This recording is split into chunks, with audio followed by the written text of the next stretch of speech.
Buenas tardes con todos y con todas. Primero, un agradecimiento por esta invitación. Comentaba con alguien que vengo a los 12 años a esta casa. Espero que no por mí, sino por el proceso que estamos viviendo, sea un proceso de apertura que se viva también a nivel de la CIESPAL. Los derechos humanos no son una esencia, no son únicamente una norma. Los derechos humanos son un proceso de construcción en que confluyen varias líneas, pero yo voy a mencionar sobre todo dos procesos. Los derechos humanos, de un lado, son derechos que se basan en la fuerza de la ética normativa y en este sentido tienen una autonomía. Pero los derechos humanos también son un ejercicio de relaciones de poder. No están adscritas únicamente a un carácter de la esencia humana, porque como tal en términos generales no existe, sino que se refiere a un proceso histórico e incluso desde el punto de vista de ejecución a correlaciones de fuerzas políticas. Esta es la complejidad de los derechos humanos.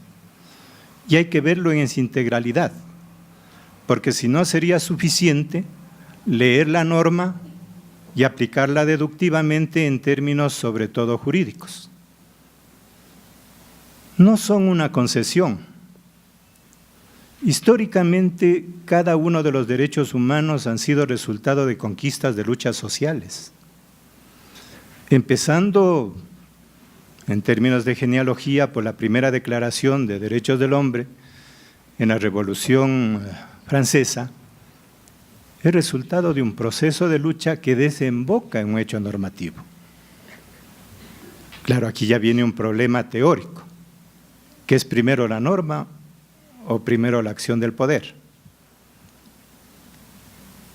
Y si recorremos la historia, vamos a ver que cada uno de los hechos, de los derechos que se han conseguido a lo largo de la historia han sido resultados no de concesiones normativas del Estado o del poder, sino que han sido resultado de las luchas concretas de actores que se han jugado incluso la vida en esos procesos.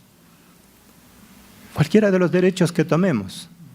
Los derechos laborales, tendríamos que recordar genealógicamente el 1 de mayo que conmemora el sacrificio de los mártires de Chicago.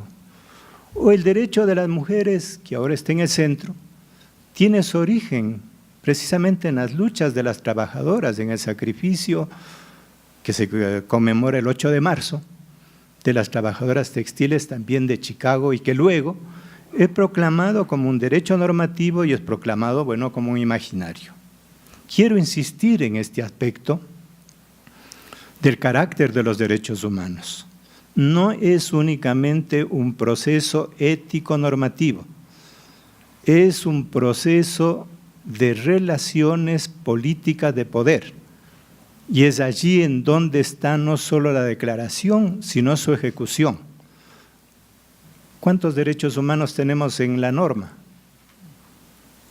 Quizás nuestra Constitución del 2008 es una de las más avanzadas en términos de declaraciones, pero bajo un mecanismo, la abstracción de los derechos humanos respecto a las condiciones de su ejecución, particularmente en relación a dos procesos: su relación con los procesos económicos, con la acumulación de la riqueza, y su relación con la capacidad de poder de ejecutarlos. En este marco, he puesto muy rápidamente, voy a ver el tema de Assange.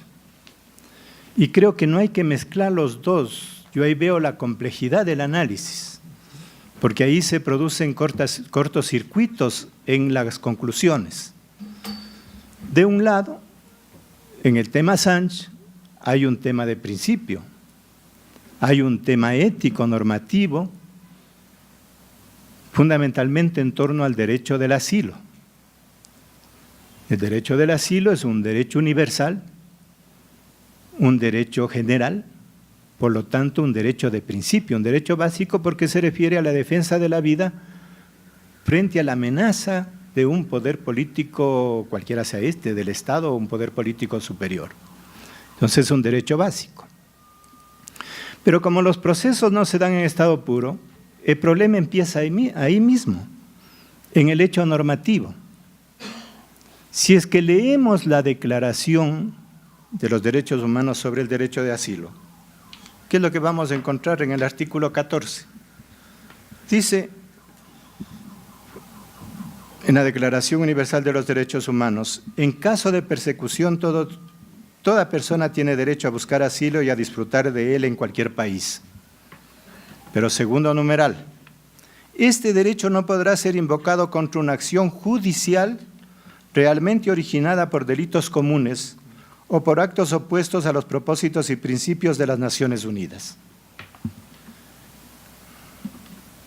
Aquí tenemos una de las naturalezas fundamentales de la normativa y del derecho moderno, o si queremos, para utilizar un término más fuerte que nos hemos olvidado, el derecho burgués, en donde la primera parte de las normas declara en términos abstractos el derecho, pero la segunda parte del párrafo condiciona ese derecho y en la práctica lo relativiza y hasta lo borra. Todas las normas, incluidas de nuestra Constitución, tienen ese carácter. Entre la parte dogmática, que señala que hay derechos universales, derechos a la vida,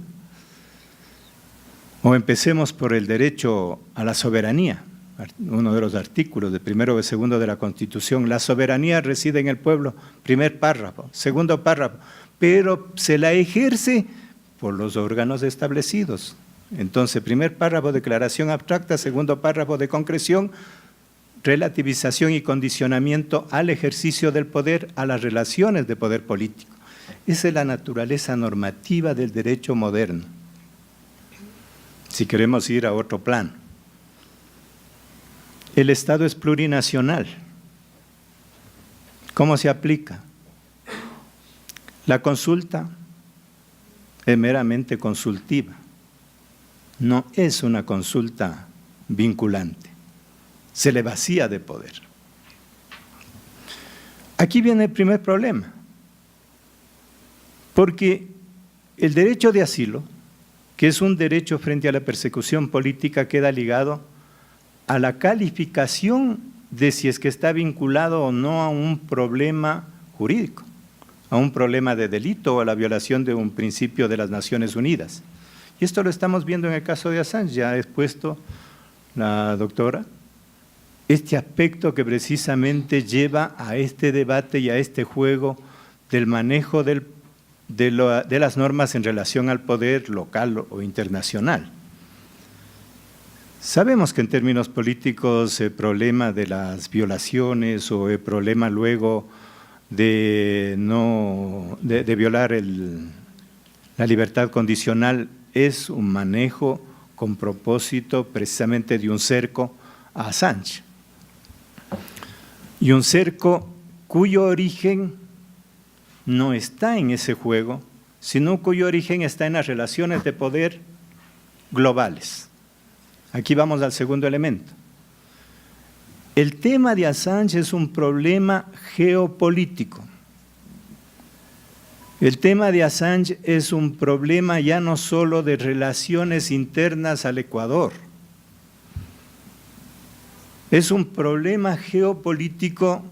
Assange se coloca en el marco del cruce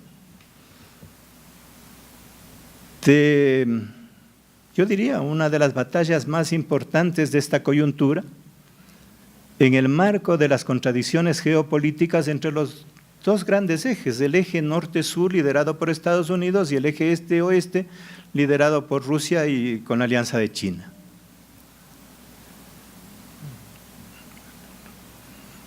Lo irónico es que en nuestro país ese tema que es de esa dimensión se lo trata con una visión menos que aldeana. lo político se reduce a las contradicciones entre el señor Correa y el señor Moreno, entre el objetivo de tapar los efectos de INA Papers y los ataques que puede haber del otro lado. Este es un problema de esa dimensión y tendríamos que verlo en esa dimensión y saber allí qué papel puede jugar el Ecuador.